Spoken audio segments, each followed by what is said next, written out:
A importância de separar cada coisa, né, no seu devido lugar. De fato, o Goiás tem o pior elenco da Série A do Campeonato Brasileiro. Você encontra opções muito melhores no geral, né, dentro do plantel, tanto do Coritiba, do América Mineiro, do Cuiabá. Eu vejo o Goiás e o Cuiabá como os elencos, né, mais fracos desta Série A. Entretanto, não adianta só pegar a parte do elenco e não colocar nenhuma responsabilidade, no caso, tanto dos jogadores quanto também do treinador. É óbvio que nenhum desses atletas foram contratados pedindo para jogar no Goiás.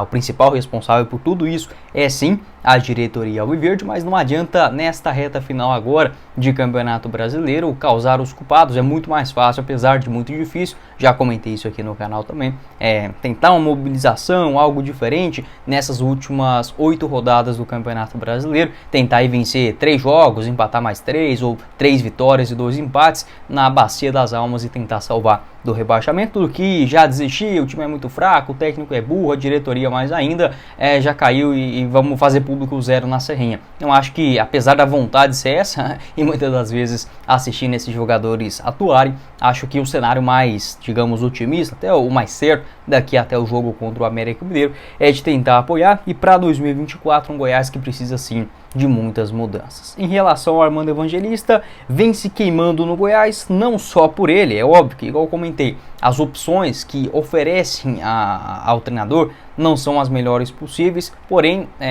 apesar de não ser espetaculares, tem um nível semelhante aos que estão atuando como titular atualmente no Verdão. Eu entendo também a parte do calendário, que dificulta bastante, né, a adaptação dos jogadores, muitos deles que chegaram na metade da temporada, igual o Matheus Babi, o próprio Rafael Guzzo, que não encontraram a sua melhor forma física. É só a gente lembrar que, por exemplo, no Campeonato Brasileiro, no comecinho dele, o Guilherme Marques não era titular no Goiás por conta desta parte física. Então, esta maneira de enxergar futebol da diretoria do Goiás, de várias contratações na metade da temporada, acabam impactando bastante. Porém, o Armando também tem na sua parcela de culpa. Eu vejo principalmente com a insistência em 2 jogadores que, em determinado momento da competição, até desempenharam um futebol interessante, mas que nas últimas 5, 6, 7 rodadas não vem jogando absolutamente nada. Em primeiro lugar, o volante William Oliveira, uma posição onde o Goiás conta sim com outras opções, nada espetacular, mas que melhores do que o William. No caso, tanto o volante, o Rafael Guzzo, que entrou bem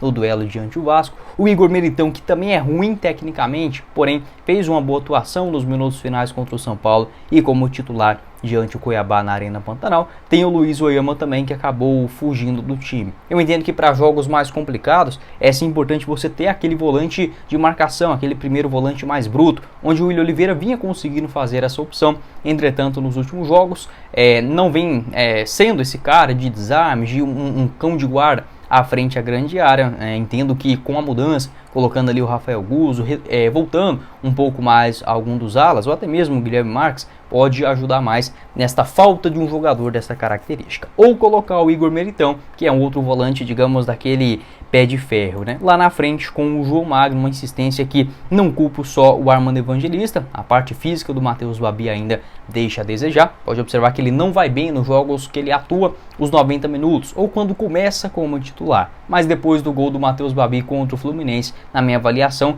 deveria ter iniciado com os 11, né, no duelo diante do Vasco, e o João Magno errando muito. Em relação ao Hugo, eu tenho uma impressão que é um pedido da diretoria do Goiás, sabe? Pelo que eu pude ler, entender do Goiás, eu tô achando que é um pedido da diretoria do Goiás a volta do Sander na lateral esquerda no lugar do Hugo. Até porque o Hugo não vem fazendo partidas ruins, mas é um lateral de característica diferente, mais defensivo, até chega na linha de fundo, mas com nem 10% da qualidade que tem o Sander. Porém, eu entendo essa decisão do Armando na lateral esquerda. Nos outros, aí não. Acho que ontem também errou muito, né, ao substituir tanto o Guilherme quanto o Palácios na mesma hora. Acho que o time perdeu demais esta parte criativa e acabou dando certo, né, com as mudanças. O Rafael Guzzo, o Dodô, Vinícius, também o próprio Matheus Babi, que marcou o gol de empate dos minutos finais. Em relação a uma demissão do Armando Evangelista, pelo que eu pude apurar depois desse jogo contra o Vasco, na manhã da segunda-feira não existe essa possibilidade de demissão antes do duelo, né, diante o Red Bull Bragantino. Confirmei essa informação também com meu parceiro,